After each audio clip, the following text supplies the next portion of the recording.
RDTV1. Hey, how you doing? Who's this is Galandra Glenn, RDTV1. Who's calling? Yeah, them other folks just hanging up on me. Claire, ain't nobody got time. Bye, boy. We try to get this together. Dang.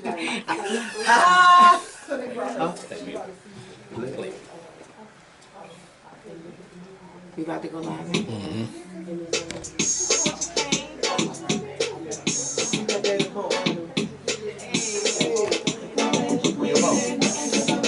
Just remember your head speaker. Your head speaker to answer. Once it stops, you like This is your girl, Galandra Glenn. And I'm Angelo Ramon. And this is the Galandra Glenn and Angelo Ramon Show. Powered by WorldStarHitRadio.com. And it's sponsored by Only Plumbing. How are you guys doing today? How you guys doing? And if you want to call in to that plumbing, Only Plumbing, it's 404-751-5062. That Only Plumbing is sponsoring. So if you want to call into RDTV1, say the number again. 404-751-5062. Yes. So today we're going to get right to it. So a lot of times, Angelo, you know, a lot of people ask us how we get into this industry. And a lot of guys don't really know that we've been singing forever in this industry. So, Angelo, how did you get your start in the industry? Who do you sing with? Let me know y'all want to take a break. Well, let me tell you right here. It's no one way to do it, but it was just by chance for me. Mm-hmm. You know, my mother, God rest her soul, Gaga, that was what they used to call her. She met Keith Sweat's brother Really? in a grocery store And who in keeps South Georgia, where I'm from, in my hometown. His Which name one of his brothers? Pharrell. I think Pharrell followers. What's up, Pharrell? What's up, Pharrell? If you're listening in, man, but appreciate you, love you. And she said, look, my son is he writes, he sings, he was, you know. He said, well, look, I can't make you no promises. I can give you a couple of numbers, but Keith Sweat is hard on cats that tries to come to this game. Keith Sweat knows his stuff, and he's gonna be real hard on you. So I sent my stuff, and to my surprise, he called me back in a couple of days, and he liked it. So if you had to do this all over again, I mean, you know, going through a lot of stuff, because it's really crazy in this industry. A lot of people want to get into this industry, and they don't understand. I think it's a calling. It's not something that you just wake up one day and want to do. It's a lot of work. It's a lot of stuff going on with it. Would you do it all over again if you could? Let me tell you something. If I was gonna do it all over again, I would do it differently. But you know, I'm still doing it. I haven't really reached what I'm trying to do. I mean, I'm still in the journey, but it's all good though. So, who are you singing for though? I mean, I ain't really saying I don't have your repertoire, but look, I came in with Keith Sweat. I started writing and producing, so I did a lot of stuff. I did a couple of albums, wrote some stuff. Platinum House theme song with Drew Hill on BET. Oh, you did that? I wrote and I didn't even produced know you that. did that. I did a couple other things. Coco from SWV sung on one of my duets that I produced. Really? Yeah. Coco, that's my girl. What's up, Coco from SWV? Lily. What's up, y'all? Yeah, my girl's Coco, and Lily. Yeah, people don't know, but Lily in that group is my long lost stepsister. Shut the front door. Shut the front door. My mother married her father. God bless both of their souls. They're both gone now, but yeah. Dang. True story. Well, wow. Yeah. Well, I started out in this industry with R. Kelly, and I went with Keith Sweat and Gerald Levert, Johnny Gill, ended up with Jeannie Wine. Now, you know, next week will be a year that I've been gone from Keith Sweat. Wow. I was with him for 22 years. And 22 years. You miss me out on the road. I miss you. You Y'all miss give me. it up You don't miss me. Give it up for me for hanging out for 22 years. Yes, you don't miss me. But I miss you, though. We all miss you out there. No, y'all don't. And we wish you'd come back. And, but that's just the way it goes. Yeah, but when I started in the industry, it was funny because I auditioned for Keith Sweat, Gerald, and Johnny, all of them, when I didn't have a deal. And it was funny because, Gerald was like, I don't want to get you in this industry. This industry is crazy. And I remember going to Keith Sweat studio. Man, he had me singing for like an hour. And he never called back. And this girl, PJ, was up from Cleveland, was managing me. And just so happened we knew somebody that knew R. Kelly, and that's Okay. how I got on, and I just went on from there. You heard your voice on your recordings or something like that? And Well, yeah, well, I had to move to Chicago from Atlanta, and it's funny because how did he hear you to the point well, he where, actually, to where he said, look, man, I think you got it. I want you to come on the road with me. well, thanks be to God, the guy Lafayette Carthon who got me the gig originally, he like basically got me in there. I didn't really have to audition. I did a favor for Lafayette to get a publishing deal with Zamba, and I sung his track, and he said that I would look out for you when I get a situation. But you know, people in the industry don't look out for you. You know, they stab you in your chest. They don't even wait you to turn around. So I didn't really take it. I went and got a job at Clark Limousine. You know, I just went over my life because I got tired of the rejection. I got tired of doing the photo shoots. I got tired of doing all those demo tapes. And I got tired of doing everything. So I just like, you know what, let me just go and go back to school.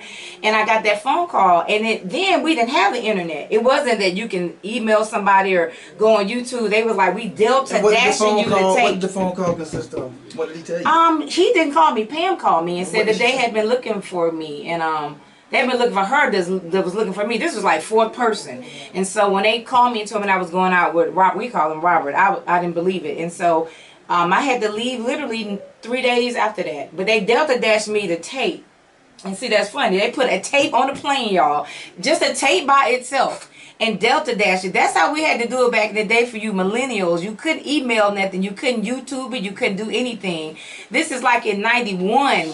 And so you had to put things on an airplane. So they put the tape in an envelope and put it on a plane. And I had to go to the Hartsfield Airport, Delta Dash, and get the tape. Y'all, not just a tape. And I got it and I had to listen. I had to study the show tape. And then after that, I flew up 2 days later, and then I met Robert, and then he asked me he said sing something, because I basically had the job. He just wanted to know if I could sing. And it went on from there, and then I went on there from Keith Sweat. How was he? Was he difficult? Was he?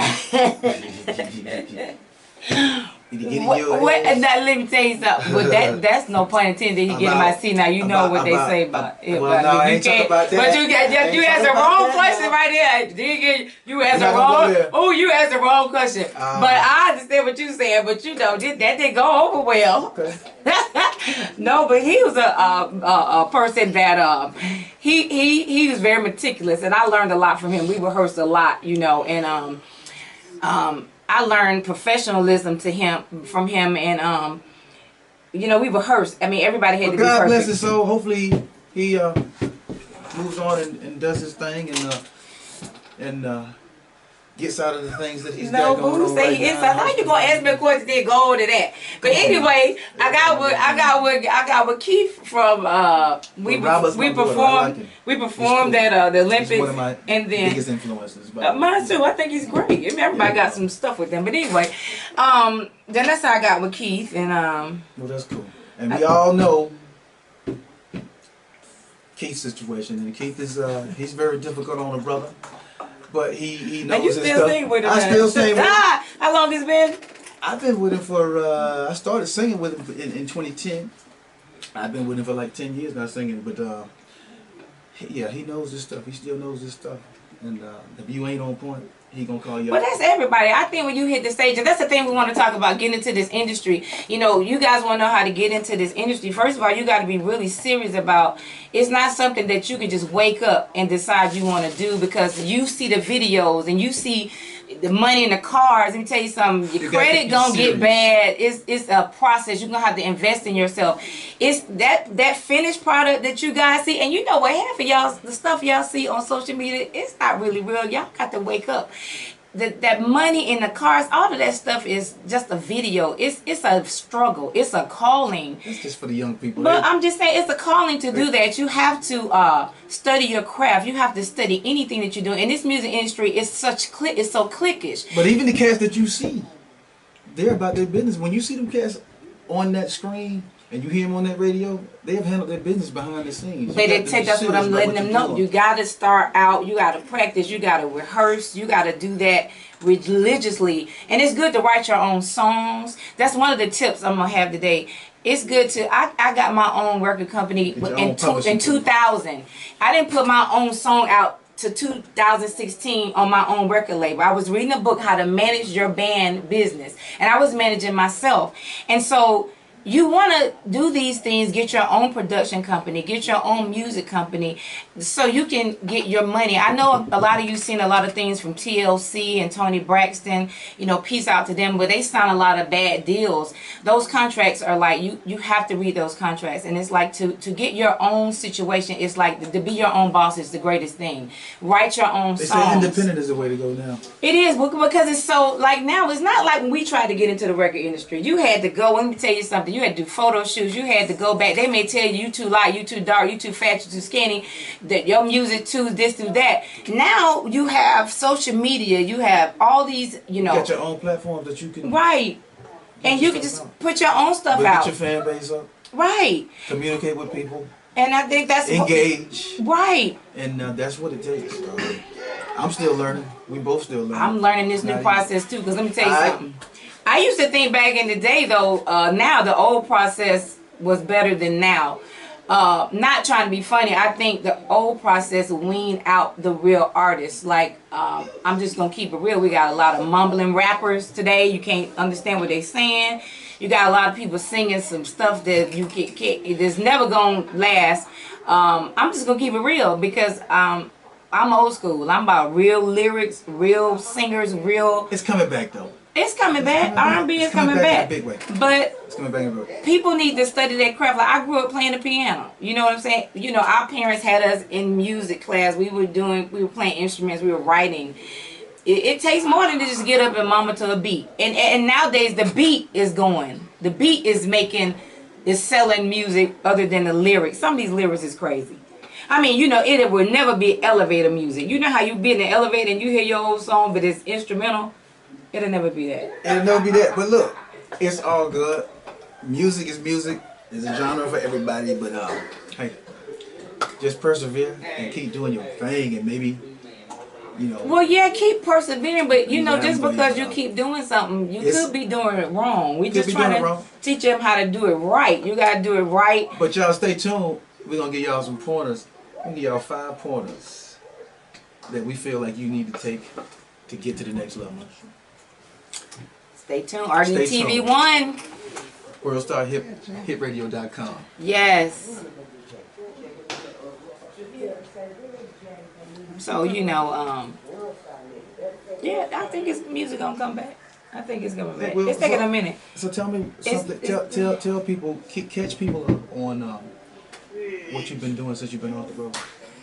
Oh, I've just been doing a lot. I got an artist now. I've established my own record label. I got a second artist on my record label now, and got him in a new group. Remember 2D Extreme? Yeah, After Me Music. That's my middle name backwards. And you got one of those guys that gig with the 2D Extreme. Right. Okay. And so, do we have a commercial? Just a quick. I'm hitting the table. Like 30 seconds. Oh, yes, ma'am, mama. And then be more engaged and don't cut me off like, yo, don't say it's going to be all right. We're trying to tell them.